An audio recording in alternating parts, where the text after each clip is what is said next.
Stephanie. Thank you, everyone. This is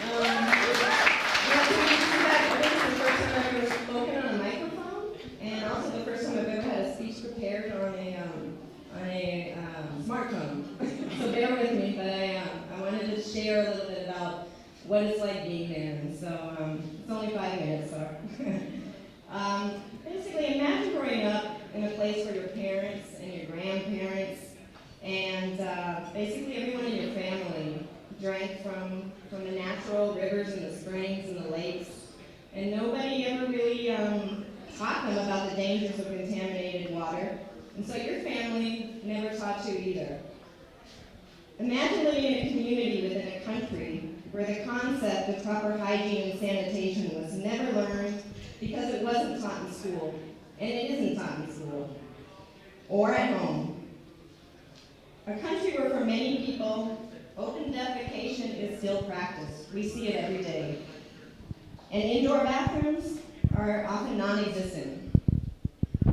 Imagine living in a poverty where education is a basic luxury, where kids want to go to school, and where for most people it's a daily struggle just to survive, to provide food for their families. Where the proper learned behaviors of good hygiene and sanitation are not at the top of anybody's list of priorities.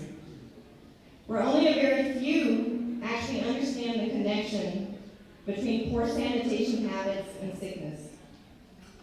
Now, imagine a quickly growing population where open sewers and septic drainage are common sights. In urban areas and cities where no municipal supply of safe water exists. Lastly, imagine your entire life turned upside down by a deadly earthquake that for most of the world has already been forgotten. That actually reduces the little bit of public sanitation and potable water service that did exist to nothing. And then add a cholera outbreak on top of all of that.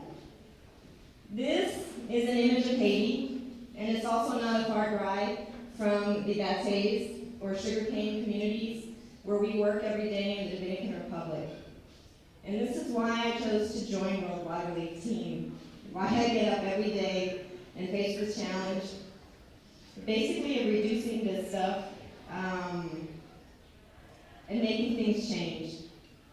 And so basically until the current generation of students and their families affected by each of our programs understands that there is a direct connection between good hygiene habits and an end to unnecessary illness and death, our work won't be complete. But without the help of so many of you guys here tonight, none of this would be possible.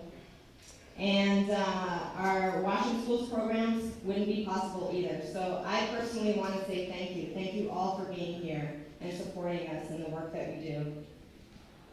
Since our last Water is Life event in August of 2014, we have successfully installed and inaugurated 3 new programs in the Dominican Republic. And I'd like to especially thank the good people of the Impact Committee at Morris Manning and Martin, and Mr. Cecil Chavez, who have donated for the I'm sorry, I get a little emotional. This is the first chance I've had to really talk to this many people about this stuff, so bear with me. But they helped us with the Maria Auxiliadora School in Barahona, where our office is located in the Dominican Republic. I'd also like to thank the Rotary Club of St. Cloud, Minnesota for not only raising the money to bring our projects to 2 schools in the Dominican Republic, but for also coming down and actually working with us to do the installations and start the hygiene education program. And I'm not sure where he went, there he is, but I'd like to especially thank Kevin Kiefer for coming down and helping us with those projects when we really needed that help the most. And so thank you both to Kevin and to your wife, Rosie. And then, of course, I always want to thank the wonderful organization called H2O for Life that's directed by Patty and Steve Hall, who continue to provide U.S.-based elementary schools with the opportunity to donate to our Haitian and Dominican primary school programs in both countries. And so together, these 3 World Water League programs directly affect 1,370 students in their communities.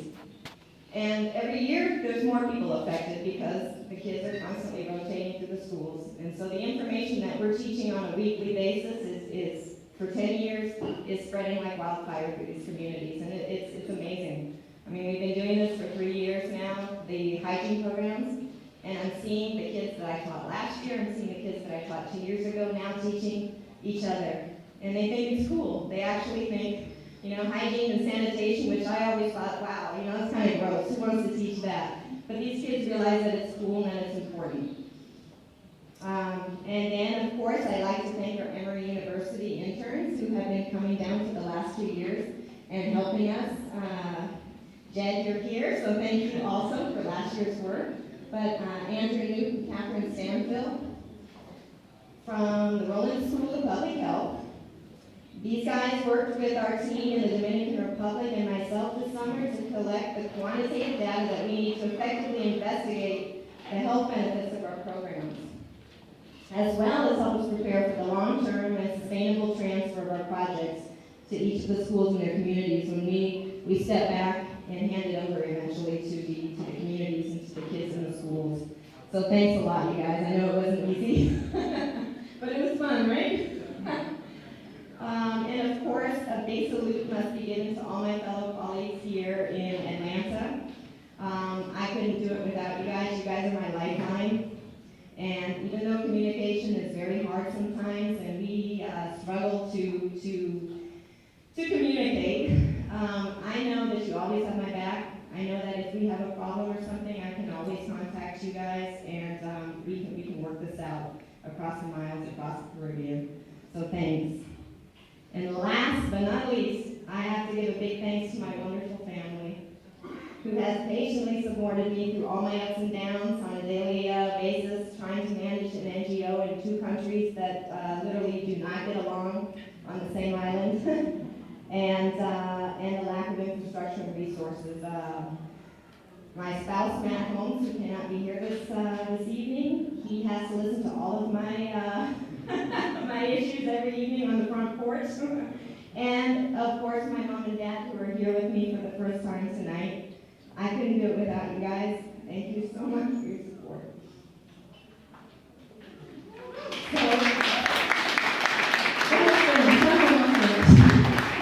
on behalf of myself, our local Haitian team, who I really wish could be here, Solo, Roland, if you look in the other room, they're in the video. These are the guys, more so than myself, who are really on the front lines out there, getting out there to these communities and teaching, and in Haiti especially, risking their lives currently to get into Port-au-Prince and get to some of our remote projects out there.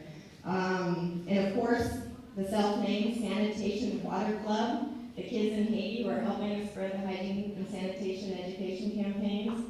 And the Dominican Republic, Yesenia, Nino, Sola, and each member of our Club Agua. Thank you all for helping us provide the life-saving potable water and proper hygiene and sanitation education that will eventually, I know it, improve the health habits of the people of Haiti and the Dominican Republic. We couldn't do it without you, so thank you so much, very much. And if anybody has questions for me later, I'm here, that's what I'm here for. Just watch out because I'm full of stories and I could talk forever.